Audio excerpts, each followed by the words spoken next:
What's going on YouTube? JT Reborn here. Welcome to another edition of my DC comic book reviews. And in today's video, we're going to be talking about Teen Titans issue number 32, the Year of the Villain event. So, I actually haven't really been keeping up too much with Year of the Villain. I've kind of just become, a little bit burnt out by DC Comics in general compared to last year. Last year I was like so invested, it felt like, in everything, and now I'm just kind of just slowly fading away.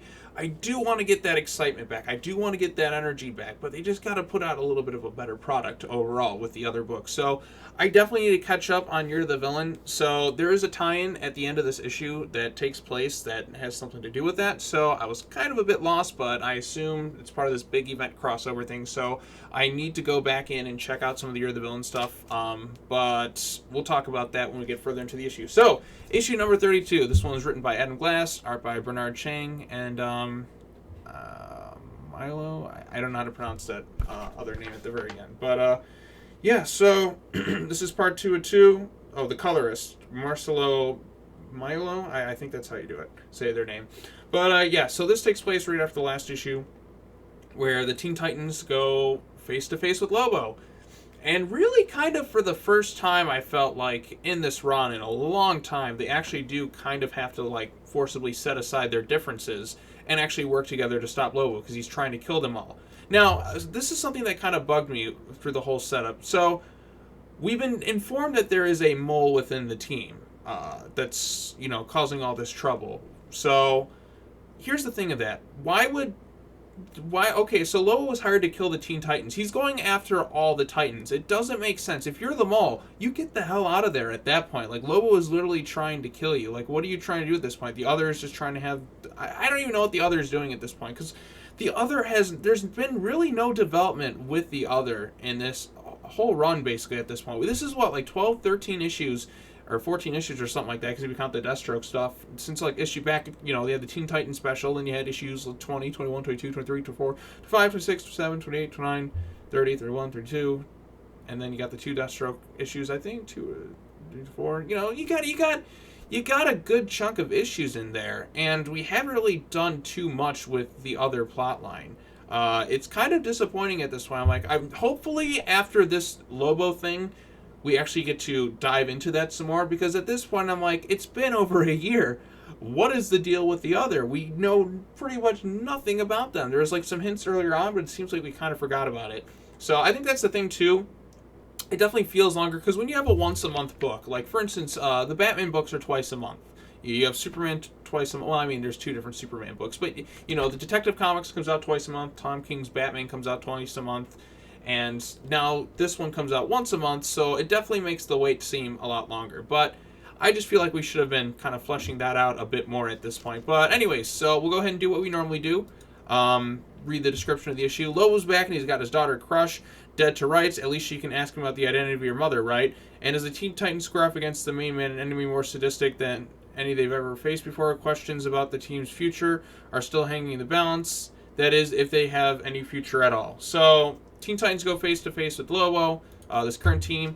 And overall consensus, I did like this issue. Like, this is a pretty solid issue overall. One of the best in the run. I mean,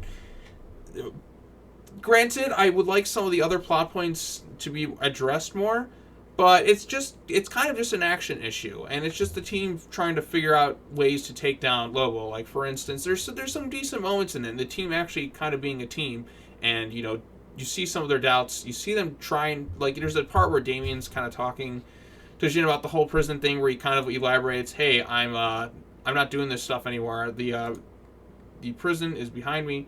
Or what would you rather I have do? He's like, I'm sorry, I didn't mean it about the prison. Just kind of this teen drama stuff nonsense. Damian's still got his eye patch here, but like when he was in Detective Comics recently, he didn't have it. So I have no idea where in the timeline this takes in concurrence with Detective Comics. I really, really don't.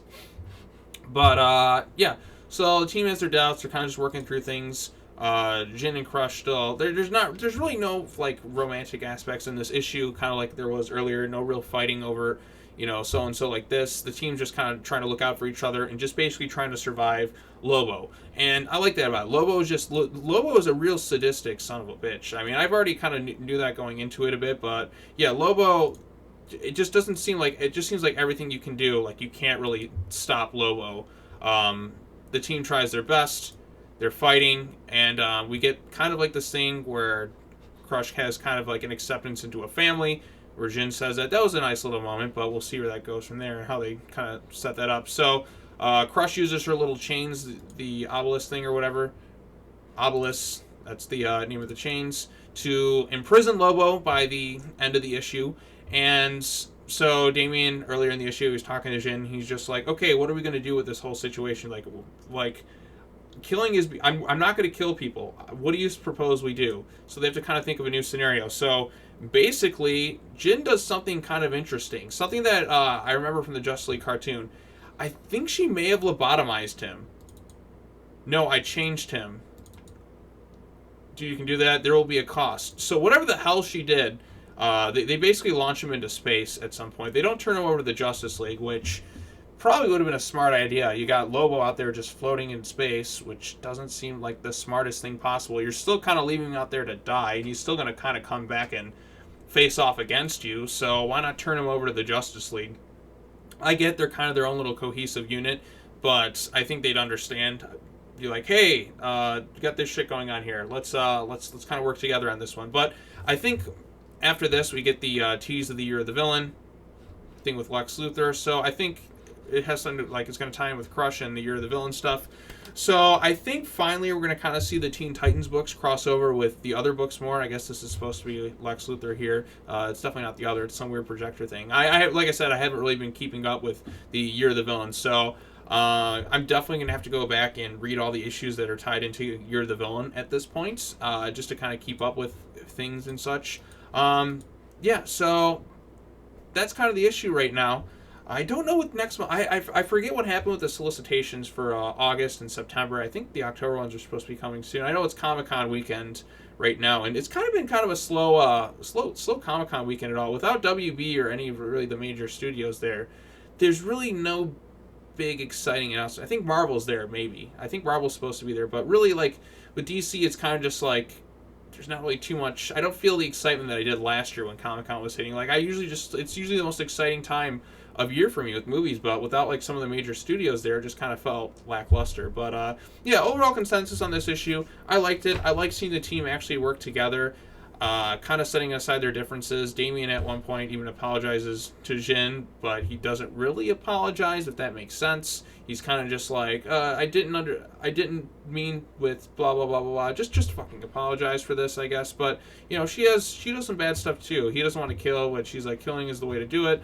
Yada yada yada. Roundhouse and that got their things. They still haven't really addressed why. We still haven't gotten the explanation as to why Emiko decided to put down Deathstroke. That hasn't really been addressed too much, but because Lobo came in right away at the end of, like, when they were finally kind of like talking about that stuff, which annoyed me because I'm like, oh, do we really need Lobo at this point in time? I just kind of want to get an explanation, but I guess that's just so they can tease it out and just try and figure out why exactly she did what she did. So hopefully the next issue, I don't know, we still got the Year of the Villain stuff that's going to kind of tie into this stuff and kind of just like push the stuff that it's kind of just going to cut off the momentum of the book, I feel like, with this Year of the Villain stuff.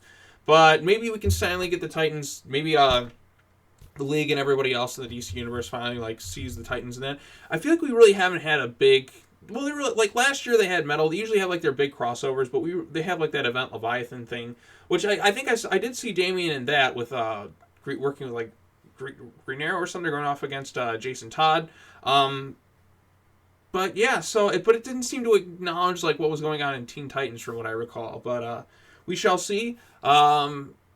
I know John is back on Earth. I don't know why Damien doesn't recruit him to the Teen Titans, since he's... Well, actually, John's kind of older than... I guess he's going to, like, the Legion of Superheroes, and I think that's the only reason they aged him up, was just so he can be on that team. Even though you have Connor Kent, you can put him on the Legion of Heroes and keep John the same age, so we wouldn't lose Super Sons, but whatever. I'm getting kind of off track. But Year of the Villain...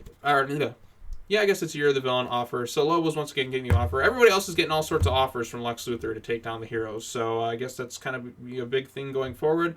The team works together to stop Lobo. They actually act as a team for once. Now, if you kind of just... Which is good.